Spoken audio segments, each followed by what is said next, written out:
అందరికీ నమస్కారం. So 1 year back Joseph స్క్రిప్ట్తో వచ్చినప్పుడు ఫస్ట్ నుంచి ఏదైతే ఎనర్జీ మెయింటైన్ చేస్తూ ఉన్నామో, ఇది ఇలాగే కొట్టాలి అని అనుకున్నామో ఈ సిరీస్ అంటే, సో బేసిక్గా మనకి ఒక థియేటర్ రిలీజ్ అయిన సినిమాకి కలెక్షన్స్ రూపంలో ఒక కలెక్షన్స్ వస్తుంటే ఇంతమందికి రీచ్ అయింది అని తెలుస్తుంది. ఓటీటీలో ఏంటనంటే మనకి తెలియదు, అసలు వాళ్లే వచ్చి చెప్తే తప్ప, ఎవరో వచ్చి కంగ్రాచులేట్ చేస్తే తప్ప ఓకే ఈ కైండ్ ఆఫ్ ఆడియన్స్కి రీచ్ అయింది అది అని చెప్పి. ఫస్ట్ సినిమా కూడా ఇప్పుడు కలర్ ఫోటో కూడా ఓటీటీలో రిలీజ్ అయినప్పుడు ఒక లెవెల్ ఆఫ్ ఒక రిసెప్షన్ చూశాను నేను అందరి దగ్గర నుంచి. సో నాకు తెలిసి అప్పటి వరకు నాకు ఒక యాటిట్యూడ్ ఉండేది ఏంటనంటే, ఒక ఓటీటీలో రిలీజ్ అయిన సినిమాకి, ఒక చిన్న సినిమాకి ఈ లెవెల్ రీచ్ నాకు తెలిసి ఇంకెవరికి రాదు అది అని చెప్పేసి అనుకున్నాను. సో ఓకే అయిపోయింది, ఓకే మనం బాగా నోటెడ్ అయ్యాము అది అని చెప్పేసి అనుకున్నా. లాస్ట్ మంత్ మోగ్లీ షూట్ చేస్తున్నాము. మోగ్లీ షూట్ చేస్తుంటే ఒకడు పరిగెత్తుకుంటూ వచ్చాడు క్రౌడ్లోంచి. నేను అలా నుంచోనంటే, అన్న ఏంటి మీరు చేస్తున్నారు ఇందులో విలన్ గాన్? కాదు తమ్ముడు నేను డైరెక్టర్. అన్న నువ్వు డైరెక్షన్ కూడా చేస్తావా అన్నాడు. అప్పుడు అర్థమైంది, ఓకే ఆడు నన్ను ఎయిర్ యాక్టర్ గానే గుర్తుపెట్టుకున్నాడు. ఆడు అన్న ఎయిర్లో నువ్వే కదా నా పిల్లలు కొట్టేది అని అన్నారు. అప్పుడు అర్థమైంది ఎయిర్ రీచ్ ఎంతవరకు వెళ్ళిందో, అనుకున్న దానికన్నా చాలా పెద్ద రీచ్ వెళ్ళింది అని చెప్పి. సో చాలామంది ఒకళ్ళైతే లిటరల్లీ నేను ఇలాగా హ్యాపీ బర్త్డే అని చెప్తే కూడా షేక్ హ్యాండ్ ఇవ్వడానికి భయపడ్డారు. ఆ సీన్ ఇంపాక్ట్ ఎంత పడిందో నాకు తెలియదు అసలు. సో యాక్టర్గా అంటే జస్ట్ లైక్ ఒక డైరెక్షన్ కానీ రైటింగ్ కానీ ఇవన్నీ స్టార్ట్ చేశాను. కానీ ఒక 2012లో ఒక సందీప్ రాజ్ అనేవాడు యాక్టర్ అవుదామని ఇండస్ట్రీకి వచ్చినవాడు. ఆడు కన్న కళ 13 ఏళ్ల తర్వాత ఈ ఎయిర్తో తీరింది నేను కోరుకున్నది.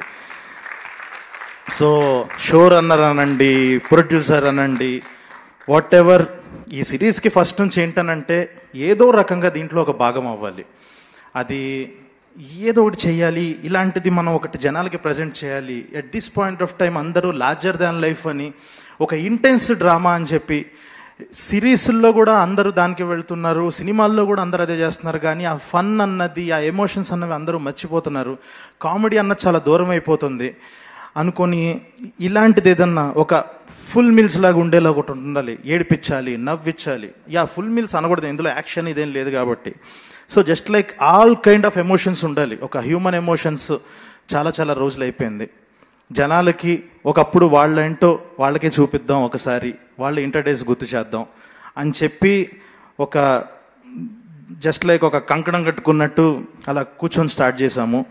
స్టార్ట్ చేసిన తర్వాత ఫస్ట్ నుంచి ఆ ప్రాసెస్లో కానీ అవి కానీ అంతమంది ఈ పిల్లలు మిషన్ ఇంపాసిబుల్లో యాక్ట్ చేసిన పిల్లలు ఫస్ట్ ఆఫ్ ఆల్ ఇంటర్ అనగానే జస్ట్ లైక్ ఒక ఆల్రెడీ యాక్టర్స్ని తీసుకొచ్చి క్లీన్ షేవులు చేసేసి అలా పెట్టకుండా డైరెక్ట్ ఇంటర్ చదివే పిల్లల్ని పెడదాము అని చెప్పేసి వీళ్ళ ముగ్గురుతో నేను మిషన్ ఇంపాసిబుల్ సినిమాలో యాక్ట్ చేసినప్పుడు నాకు వీళ్ళు ముగ్గురు తెగ నచ్చేశారు. సో ఫైనల్లీ ఇదే ఒక గోల్డెన్ ఆపర్చునిటీ అని చెప్పేసి వాళ్ళని తీసుకొచ్చి వీళ్ళతో చేద్దాము అని చెప్పి వాళ్ళకి తర్వాత చాలామందికి ఆడిషన్స్ జరిగి చాలా చాలా క్యారెక్టర్స్ వచ్చి, సో ఇంత జర్నీ డెఫినెట్గా ఎయిర్ చూడ్డానికి నవ్వుకోవడానికి ఎలా ఉందో, ఫస్ట్ 5 episodes ఎంత ఫన్ ఉందో, ఈ జర్నీ మాత్రం అలా లేదు. లాస్ట్ ఎపిసోడ్ లాగానే ఉంది, లాస్ట్ 2 episodes లాగానే ఉంది. చాలా చాలా దాటుకొని ఎన్నో, అంటే it's not in easy thing. అంటే ఇక్కడ నుంచి ఒక 100 kilometers రోజు పొద్దున్నే లేసి, పిల్లలు పొద్దున్న 4 లేసేసి కారులో పడుకొని రోజు ఆ కాలేజీకి వెళ్ళటం, అక్కడ షూట్ చేయటం. సో అంత ఈజీ ప్రాసెస్ అయితే కాదు. అంత దూరం వెళ్ళి కూడా అక్కడ కూడా కామెడీ సీన్లే చేయాలి. ఇంత ప్రాసెస్ దాటుకొని మొన్న July 3rd రిలీజ్ అయ్యింది. రిలీజ్ అయిన తర్వాత ఫస్ట్ 1 day వరకు బాగుంది, కానీ సెకండ్ డే నుంచి ఒక భయం మొదలైపోయింది. ఒక వాట్ ఎవర్ ఒక సీన్ వల్ల అంటే మనం చేసిన ఒక 4 గంటల కంటెంట్ మన 60 రోజుల కష్టాన్ని ఒక సీన్ డిఫైన్ చేస్తుందా? దానివల్ల మనకి పబ్లిసిటీ వస్తుందా అంటే రాదు. ఎయిర్ అన్నది ఎందుకు గుర్తుండాలి అని అంటే అందులో ఉన్న ఎమోషన్స్ని బట్టి, అందులో ఉన్న ఒక నెక్స్ట్ లెవెల్ పర్ఫార్మెన్సెస్ బట్టి గుర్తుండాలి, అందులో ఉన్న అద్భుతమైన మ్యూజిక్ని బట్టి గుర్తుండాలి అనుకున్నాం తప్ప ఒక సీన్ వచ్చేసి అన్నిటినీ తుడిచిపెట్టేస్తూ వేరే ఇంప్రెషన్ క్రియేట్ చేస్తుంది, ఒక కాంట్రవర్సీ క్రియేట్ చేస్తుంది అన్నది చాలా చాలా బాధేసింది. అంటే నాకు సడన్గా ఇప్పుడు 50 days అని అంటే 50 days ఆఫ్ రిలీజ్ అని అంటాం కన్నా నాకు పర్సనల్గా ఇది 50 days ఫర్ మై ట్రామా అన్న ఫీలింగ్ వచ్చింది. ఒక 2 days వణికిపోయాను నేను. ఎంత రాత్రి 3 లేసి నేను తమ్ముడు వాటేసుకొని ఏడ్చామో కూడా మాకు తెలుసు. అంత టెన్షన్ వచ్చేసింది ఆ టైంలో, ఏంటిది ఎటో వెళ్ళిపోతుంది అని చెప్పి.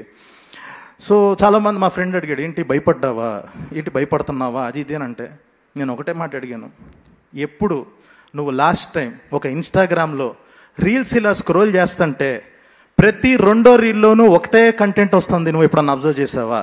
ఒక బాత్రూమ్ బయట కూర్చొని ఏడుస్తున్న వ్యక్తి వీడియోనే వస్తుంది నీకు, ఇంకొక చాట 3 కుర్రాళ్ళు అమాయకపు ఫేసెస్సే వస్తున్నాయి. ఇవి తప్ప నువ్వు ఇంక వేరే కంటెంట్ ఏదైనా చూసావా? ఒక 3-4 రోజులు, ఒక వారం రోజుల దాకా ఎయిర్ తప్ప ఇన్స్టాగ్రామ్లో ఇంక ఏమీ కనపడలా, సోషల్ మీడియాలో అది తప్ప ఇంకేం కనపడలా. ఇన్ని ఎమోషన్స్ ఇస్తున్న ఒక సిరీస్ సక్సెస్ మీట్ కూడా అవ్వలేదంటే భయపడ్డావనే అర్థం. భయపడ్డాం, తగ్గుండాలి, ఒక చిన్న తప్పు జరిగింది అని చెప్పి తర్వాత అందరికీ సారీ చెప్పాం. ఒక పెద్ద దెబ్బ తగిలి దాని నుంచి ఎలా బయటపడాలి అనుకుంటున్న టైంలో నా లైఫ్లో నేను ఎప్పుడు అలాంటిది ఎక్స్పెక్ట్ చేయలేదు. కార్లో వెళ్తుంటే వెనకాల బైక్ల మీద చేసి హాయ్ అన్న హాయ్ అన్న హాయ్ అన్న అని చెప్పి కారు సెల్ఫీ దిగుతారని నేను ఎప్పుడు అనుకోలేదు. సో ఆడియన్స్ అందరు వచ్చి ఒక 100 మంది ఒక చోట తగిలిన దెబ్బకి ఆయింట్మెంట్ రాసి ఫైనల్గా ఆ దెబ్బని మాంచి నన్ను ఇక్కడ నుంచోబెట్టింది. అంత లవ్ నేను ఎప్పుడు ఎక్స్పెక్ట్ చేయలేదు. సో కొన్ని అవుతుంటాయి, మిస్ఫైర్లు అవుతుంటాయి, అది అవుతుంటాయి, కానీ ఇట్స్ ఎ గ్రేటెస్ట్ లెసన్. ఎలా అయితే ఒక 3 పిల్లలు లాస్ట్కి ఎవాల్వ్ అయ్యారో ఒక టీం మొత్తం ఎవాల్వ్ అయిన సిరీస్ ఇది. సో చాలా చాలా దాటుకొని ఫైనల్గా ఇప్పుడు ఇంత మంచి సక్సెస్ చాలా అంటే జనరల్గా చాలామంది నాకు కాలేజ్ అడ్మినిస్ట్రేషన్స్ నుంచి కూడా కాల్స్ వచ్చి భలే చూపించారండి, ఎస్ అండి తప్పదు, మాకు ఆ స్ట్రెస్లో మేము అలా కొడతాము, తప్పట్లేదు. అండ్ ఇంకొకటి, ఒక కాలేజ్ బ్యాక్డ్రాప్లో తీస్తున్నప్పుడు అందరూ ఫ్యాకల్టీని కామెడీ చేసేసి చూపిస్తారు. ఒక కామెడీ సిరీస్లోను కానీ ఒక కామెడీ కంటెంట్లో కానీ మాకు కూడా ఇంత రెస్పెక్ట్ ఇచ్చారండి, మా మనోభావాలకు కూడా ఇంత రెస్పెక్ట్ ఇచ్చారు, థ్యాంక్ యూ సో మచ్, దీని 2nd సీజన్ ఎప్పుడు వస్తుంది అని చెప్పేసి ఒక్కొక్కళ్ళు వాళ్ళ ఎమోషన్స్ చూపిస్తుంటే ఓకే, మనమైతే పిచ్చాషలు అయితే ఏం వేయలేదు, మనం ఖచ్చితంగా ఇది పేరుకి చిన్న పిల్లల కంటెంటే కానీ ఇంత వైడర్ ఆడియన్స్కి రీచ్ అవుతూ ఒక పక్కన పేరెంట్స్ కనెక్ట్ అవుతున్నారు, ఇంకో పక్కన చిన్నపిల్లలు కనెక్ట్ అవుతున్నారు.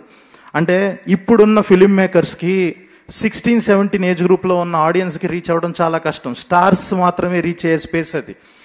కానీ ఇలాంటి ఒక కంటెంట్ చాలామంది పిల్లలు ఓన్ చేసుకొని మా బయోపిక్ తీశారు, అసలు మమ్మల్ని చూసినట్టుంది అని చెప్పి. మొన్న అయితే కొంతమంది గ్రూప్ ఆఫ్ గర్ల్స్ ఒకటి, నేను గుడి దగ్గరికి వెళ్తే అదేంటండి మా రోషన్ అలా కొట్టారు, మేము చాలా హట్ అయ్యాం సార్ అన్నారు ఒక 20 మంది వచ్చి. అప్పుడు రియలైజ్ అయ్యా అనమాట, ఒక విషయం రియలైజ్ అయ్యింది ఏంటంటే ఈ సంవత్సరం 2 యాక్టర్లు వాళ్ళని కొట్టాడు, టార్చర్ పెట్టారు, 2కి కలిసి వచ్చింది. సో ఎవరన్నా యాక్టర్లు వాళ్ళకి కలిసి రావాలంటే ఈయన కొట్టండి స్క్రీన్ మీద. సో వీళ్ళ 3తో జర్నీ ఎవ్రీవన్. సో నాకు ఎందుకు ఇక్కడే వీళ్ళందరినీ పొగిడేసి, ఎందుకనంటే జనరల్గా సినిమా మొత్తం అయిపోయాక ఒక సక్సెస్ మీట్లో ఇదే మనందరం కలిసేది లాస్ట్ అని చెప్పేసి అందరూ ఒకళ్ళనొకళ్ళు పొగిడేస్తారు. నాకు తెలుసు కాబట్టి నేను పొగడట్లేదు. ఎందుకనంటే ఇప్పుడు వర్షాల్లో చూశారు, వర్షాకాలంలో ఈ కంటెంట్ అంతా చూసి మాది ఇంత తీసుకున్నారు కదా, నెక్స్ట్ సమ్మరు ఒక పక్కన పెద్ది వస్తుంది, ప్యారడైస్ వస్తుంది, వాళ్ళతో పాటు తర్వాత ఒక వారము ఒక 15-20 రోజుల తర్వాత 3 పిల్లలు మళ్ళీ వస్తారు, మీరు చూసిన 3 పిల్లలు. ఈసారి ఇంకా లార్జెస్ట్ స్కేర్ ఎమోషన్స్లో మీ లైఫ్ని, ఈసారి 2nd ఇయర్లో మీ లైఫ్ని ఇంకా ఇంకా ఇంకా చాలా చాలా వాల్యూస్ని అద్భుతంగా ఖచ్చితంగా చూపిస్తాము. చాలా అద్భుతంగా ఉండబోతుంది 2nd సీజన్. ఎయిర్ 2 అదిరిపోద్ది, పక్కా చెప్తున్నాను అది. సో ఇందాక అన్నట్టు వీళ్ళని పిల్లలుగా మిషన్ ఇంపాసిబుల్లో చూసి ఇప్పుడు పెద్దయ్యాక మళ్ళీ చేస్తారంటే నెక్స్ట్ ఇయరే మళ్ళీ మనందరికీ పని పడింది. డిసెంబర్ ఆ టైం నుంచి మొదలుపెట్టి. సో ఫైనల్గా థ్యాంక్ యూ సో మచ్. ఇంకా ఇంకొక టీం వెయిట్ చేస్తున్నారు. ఫస్ట్ ఆఫ్ ఆల్ అందరికీ కంగ్రాచులేషన్స్ మనందరికీ. సో లాస్ట్ ఒక్కటి, ఈ సిరీస్ మొత్తంలో నేను చేసిన తప్పు ఒకటి చెప్తాను. ఒక తప్పు ఏంటి అని అంటే, జనరల్గా మాకు నాని అన్న అంటే చాలా ఇన్స్పిరేషన్, అది చాలా ఫస్ట్ నుంచి చాయ్ బిస్కెట్లో జాయిన్ అయిన దగ్గర నుంచి నాని అన్న చాలా ఇన్స్పిరేషన్ అని తీసుకొని ఉన్నాం. ఒక మాట ఎయిర్ సక్సెస్ చూశాక ఒక మాట అనిపించింది ఏంటంటే, నాని అన్నలాగా నేను కూడా కోర్టు సినిమా బాగోకపోతే నా హిట్ 3 చూడొద్దు అని అన్నట్టు మోగ్లీ గురించి కూడా మాట చెప్పేసి ఏరు బాగోకపోతే నా మోగ్లీ చూడొద్దు అన్న స్టేట్మెంట్ పాస్ చేసి ఉండాల్సింది. ఈ లెవెల్ ఇది హిట్ అయింది. So thank you so much ఇంత ఆదరిస్తున్నందుకు. సో నెక్స్ట్ వీక్ మళ్ళీ నేనే వచ్చి ఇలా నుంచొని మాట్లాడతా వేరే ఈవెంట్లో. ఈసారి మోగ్లీ అప్పుడు కలుద్దాం. Thank you so much. And finally అందరికీ చాలా చాలా చాలా పెద్ద కంగ్రాచులేషన్స్ ఈటీవీ టీమ్కి. సో ఎలాగో మళ్ళీ మనం నెల రోజుల్లో మొదలు పెడతాం కాబట్టి ఈసారి ఇంకా పెద్ద స్కేల్లో మాట్లాడుకుందాం. ఇప్పటికే టైం ఎక్కువ తినేశాను. Thank you everyone. Congratulations to everyone. Thank you. Thank you Sandeep.